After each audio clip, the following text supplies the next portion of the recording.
Welcome to Tech Transformation with CGT and RIS News, where we explore the innovative tech strategies and trends in retail and consumer goods. I'm Lisa Johnston, Senior Editor at CGT, and in this episode, I'm talking with Jason Johnson, Chief Information Officer of Sweetwater. We're going to talk about leadership lessons when it comes to scaling your tech stack and your tech career. So Jason, welcome. Thanks so much for talking with me today. You started as an IT specialist, as you noted, imaging computers on the help desk and answering service calls. And now you're the CIO. Can you give us a sense of the breadth of Sweetwater's IT department and how it's grown?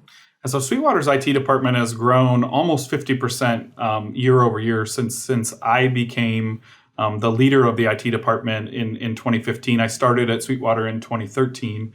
When I started, Sweetwater had been experiencing very, very rapid growth and was quickly, actually, one of the very first problems that I dug into was we were out of server space and power in our little server room.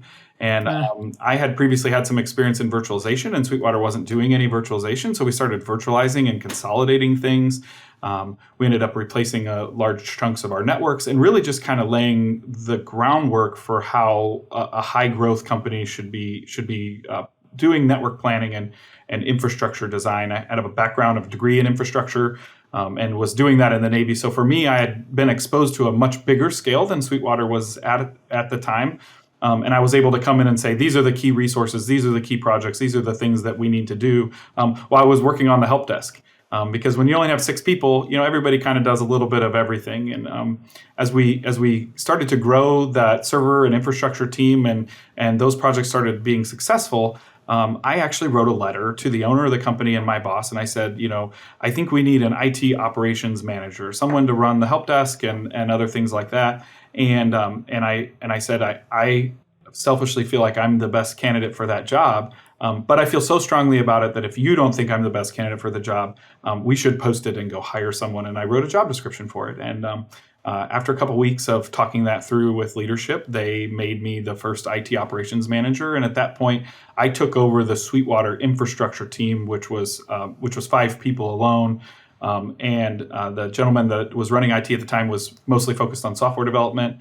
And I was focused on making sure that packets could race across the building as fast as humanly possible. I want to hear a little bit more about what it's been like for you moving from an IC role to senior leadership. What have been some of the hardest challenges, and can you talk about any mistakes? Yeah, I have lots of mistakes, and there are challenges every day. I think it's an analogy I've used many times is like if I told you, Lisa, I was going to be a brain surgeon tomorrow, you'd go, Jason, let's talk about that. And yet as an industry and frankly across the board, even outside of our industry, we often find these like great individual contributors that we just push up into management and we give them very little resources to actually be successful. I'm very fortunate that Sweetwater has a different feeling about that, and that Sweetwater actually provides resources to help managers and is a very forward-thinking company as far as training and surrounding managers. So I knew that I wanted to be in leadership. And I knew that if I couldn't make it work at Sweetwater, I'm not quite sure where I could make it work with all those extra resources. So I took the leap of faith there. And I'll just tell you, it's the basics for me. The hire slow, fire fast. I can't remember, or I remember one time we had a poor performing employee and I was working with them all the time. And we were just seeing ups and downs and all this stuff. And finally, we decided to part ways with them after almost a year. And I remember sitting down and talking to the team about it. And the team looked at me and said, yeah, we wish you would have done that 8 months ago. And you have one of those moments where you realize that it's your bias and your vulnerabilities and your insecurities that cause you not to do that, and not necessarily what's the best for the greater team. Or frankly, I've tracked with that person and they just weren't a good culture fit here. And they went on to be incredibly successful in their career. And those are some of the mistakes that you make. I would say my other big kind of lesson learned is creating a space for other people to fail. If you're a high performer, if you are rising through the ranks, you will always take that baggage of the things you implemented, the things you did, your successes, and obviously no one can do them better than you. And so you have to kind of stand back and you have to play that safety net.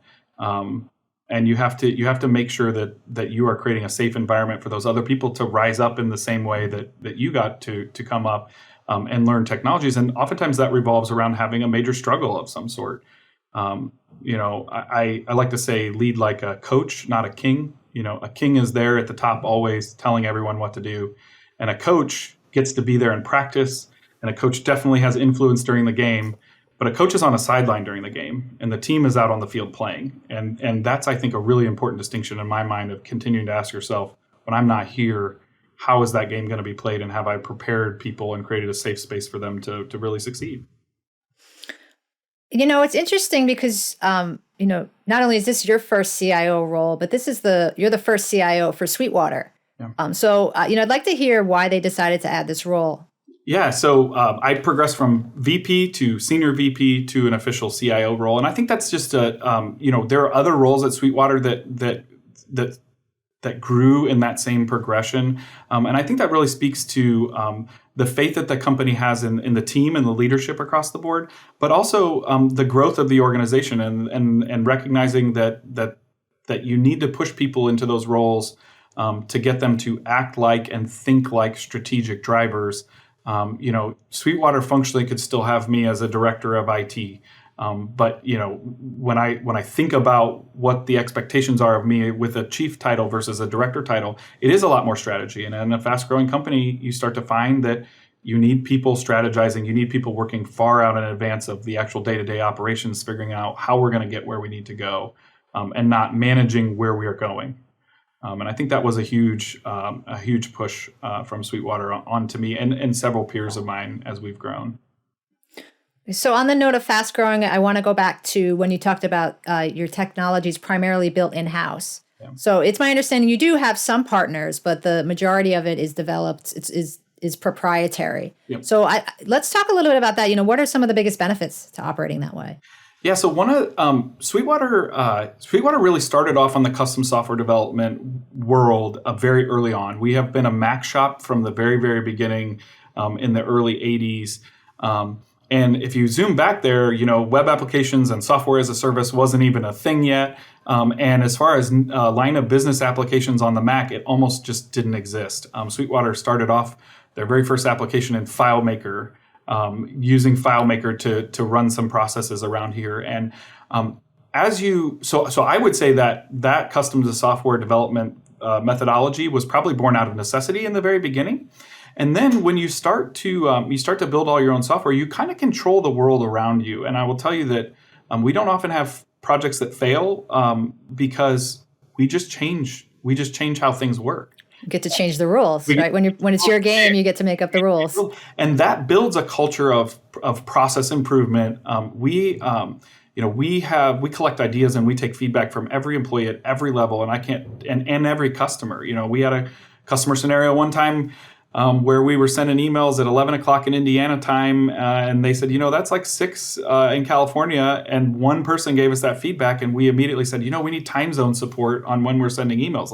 Let's go build that, and that was many, many years ago. But it's almost becomes a self-fulfilling prophecy at some point when you do that. Now, we do partner with companies. We don't like to reinvent the wheel. We like to stand on the shoulders of other giants and use engines and offload that. But at the end of the day, the important distinction has always been for me that businesses should decide how their processes work based off of what's best for the customer, the employee, and ultimately the business. Then you figure out how to make software work around that. And I think what I see in peer groups and other places is oftentimes we start with the software we can afford or the software we think will work the best. And then we figure out what business processes we can achieve within that framework.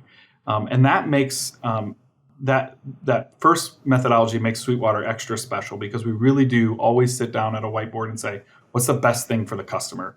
And then my team gets to come in and go, how do we scale that? How do we make it happen hundreds of thousands of times a day, perfect every time, and really augment humans in our organization to be as smart as possible? And that's something that I love about building custom software. What is it like training your teams, though, on the from the other perspective? The great news is we have really high retention rates. So we have almost every piece of software built in this building. We have a senior person in the building still here that can walk you through how we got to all those decisions and the design. But we put a lot of effort into training on two fronts. I actually have an entire training team that works in IT. We have we call it Launchpad, but we actually have a program where we train and onboard new employees and continue that. We do monthly, not meet and greets, but kind of like small micro conferences around processes and technology, and we just absolutely train everybody, because new people that come in, they've never used our software before. There's no book you can go buy that tells you how to use it. We've written one, but even that needs to be updated. And then on the latter side, as we've gotten bigger and bigger, and we've been fortunate enough to have enterprise agreements with some of our partners that are a la carte, I take very seriously evangelizing those platforms back into our development staff and making sure that we are getting the maximum ROI on those investments. Because oftentimes in a big organization, team A can buy something and it solves one problem, and we get an enterprise agreement, and you can go for years without any other team knowing that it even exists or what other problems that could solve. And so we take those things, we put them with our training team, and we say, hey, go explain this to everybody. Make sure they understand that it's a tool that they can use, that they don't have to use, but it's available to them. And that's also paid big dividends in consolidating platforms and really making sure that we're getting all the benefit out of everything that we do.